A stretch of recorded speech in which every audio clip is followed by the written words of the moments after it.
Let's get it. Bitcoin just had its monthly close, and we are going to talk about what that means for Bitcoin and the rest of the cryptocurrency market in the short term, as well as a new long-term outlook. So let's go.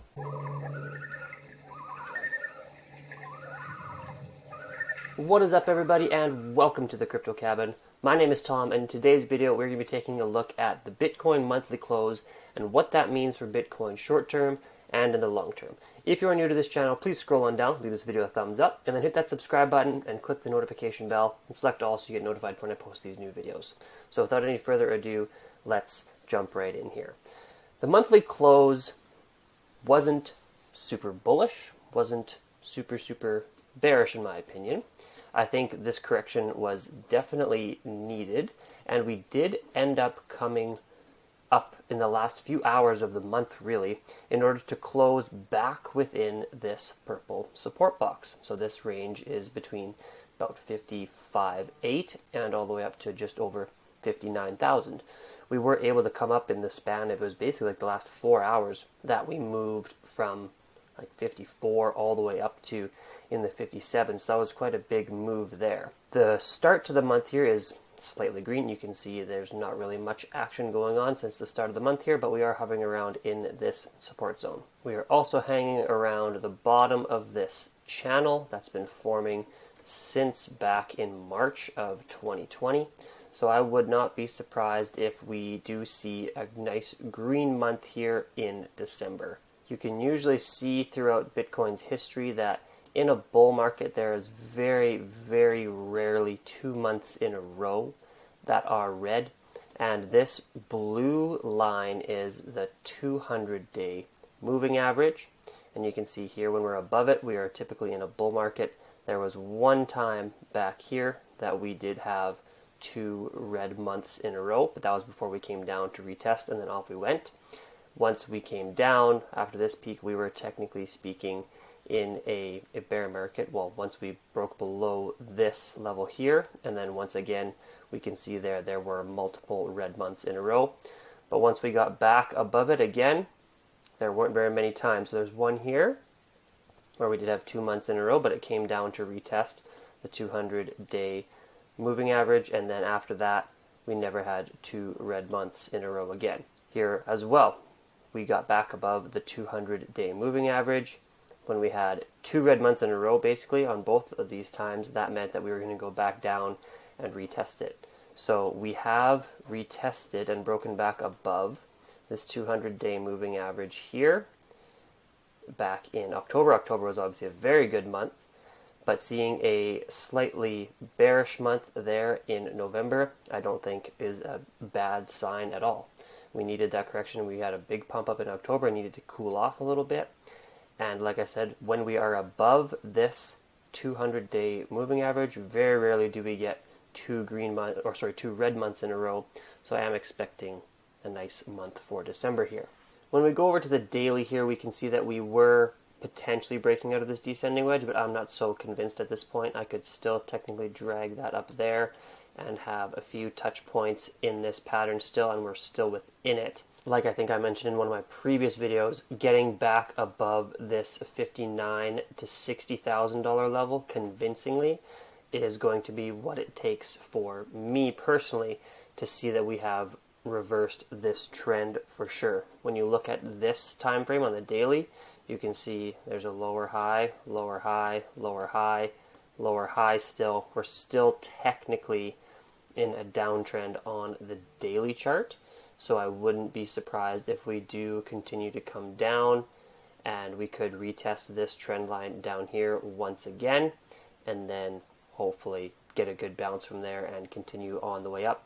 The thing that would negate this downtrend, like I've said, is a quick breakout above the $59,000 to $60,000 range and then have a solid close up there on the daily, and then we could be back in an upswing. I know a lot of people were getting really excited about this big pump up, which obviously was awesome. There were a few things that did play out here. We did have this W pattern right here that did play out. So if you take the distance from the top to the bottom of the W and hit that back up to the top, we did have that price target reached. Blasted off a little bit through there, but that's totally fine. and now it looks like we are in some sort of ascending channel that is potentially beginning there. Still also within this shorter term broadening wedge here. This is on the 4-hour chart here. So we had this breakdown and the continuation of lower highs, like I said, and lower lows. We have potentially made a lower low here, so this could be the reversal that we're looking for. But like I said, we do need to break up above, let's say, $60,000 pretty much, have a nice daily closure above there before we are back on the upswing, in my opinion. So in the short term here, what we could be also looking at is a potential inverse head and shoulders right here. If we are able to, again, it's the same sort of neckline, but this one would be, I guess, a solid closure above 58.5. This is pretty much where the neckline is for the head, inverse head and shoulders, 58.5. We would need to see that break through and then continue on, in my opinion, through that $60,000 mark with good volume to confirm a breakout. So in the short term, if we aren't able to break through this trend line right here, then I can see us coming back down, retesting right around 56,000, potentially coming down even further to get back down to just under 55,000, and then hopefully find support there and then launch back up and break through. In short, I do not think we are up and off to the races just yet. This looked like it could potentially be it, but it was clearly a fake out as we are back now down in this descending broadening wedge. So look for us to range in between about 57, potentially all the way down to about 55 for the next little bit before we will see the next breakout. Again, this is looking like in the next, let's see, 1, 2, 3, 4, 5, probably the next week is when we could potentially see the next break to the upside.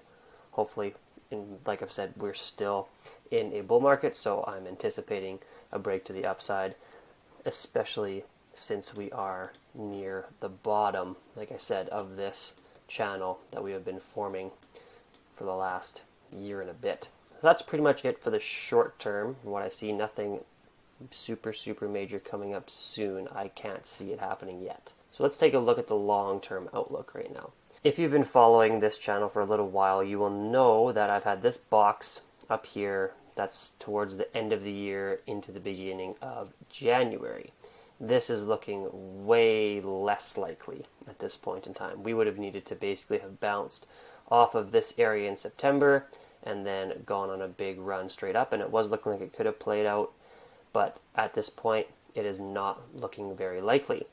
We've also said that the lengthening cycle idea is becoming more and more likely, and I do think that is playing out. If you follow Benjamin Cowan at all or watch some of his videos, he is a very big advocate of it, and I am starting to agree completely that we should see some lengthening cycles. So when we take a look at the Bitcoin history, you will see, like I've got up here, that the blue line is the halving, the red line is the peak. Blue line halving, red line peak, and it's been increasing in length. And if we were to go another 1.433 times as long as we did from the 2017 cycle versus the 2013 cycle, this is where this red line would come up based on when the halving was in May of 2020. So we would get then all the way out here, the red line in May, end of May, beginning of June of 2022. I have now also added this green line in because we see that this cycle is looking more and more like a lengthened cycle of 2013. And so what this green line is the lengthened version of from this first peak to this second peak. So basically what I did was I took the bear market low from 2011, the end of 2011, and then took the amount of days from this bottom here to the first peak, and then found out how much the difference was from there, from the bottom of this bear market to the first peak there. And and I found that it was 1.68 times as long. So this first half of, or the first part of this cycle is 1.68 times as long to this first peak here that we had back in April. Then I measured this top, first top in 2013 to the second top in 2013, and then I once again multiplied that by 1.68, the same amount that it took from the first bottom to the first peak, and that's where I got this green line. So now, with this original box looking way less likely, this is the new range in which I will be looking for the Bitcoin peak to be sometime between the end of April 2022 and the end to beginning of June of 2022.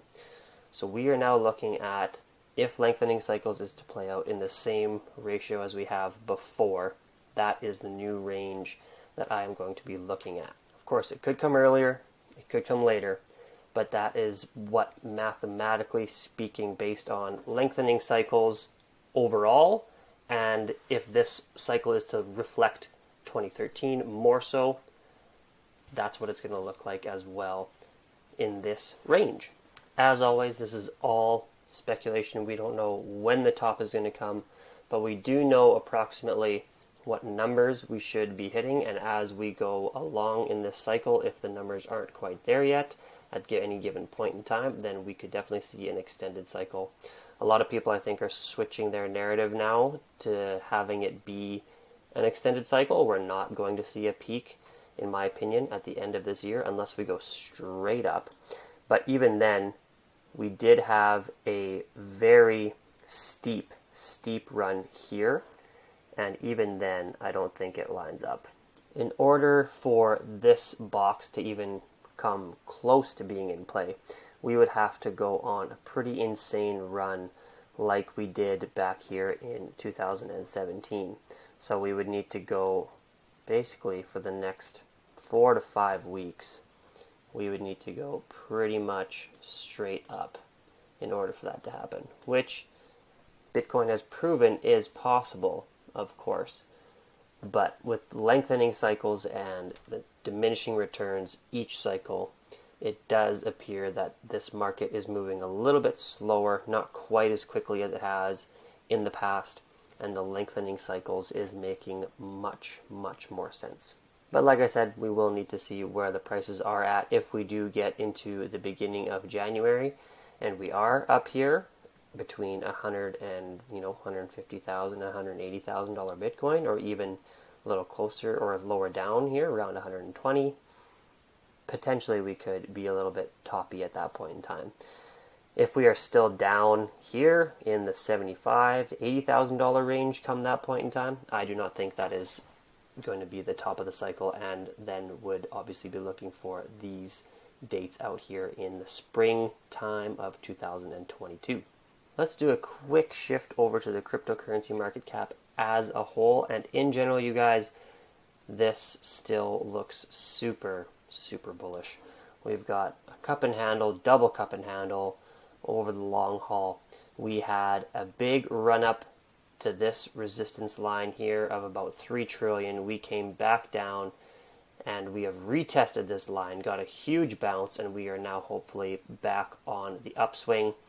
This measured move up here is from the cup and handle pattern, and this would take us up to about a $3.75 trillion market cap, which would be pretty close to another $1 trillion coming into the space, which would be absolutely insane. We've already been up to 3 trillion, so another 500 to 700 billion is definitely possible here. I'm not saying before the end of the year or anything like that, but this bull cycle, I definitely think that is in the cards. Obviously, the longer it extends, the higher we can potentially go. And regardless of if you take this measured move from this longer term cup and handle or this shorter term cup and handle, we are going to get pretty much the same number, right around 3.7 to 3.8 trillion is what we're looking at in this bull cycle for the total cryptocurrency market cap, potentially more if we get that major FOMO coming into play.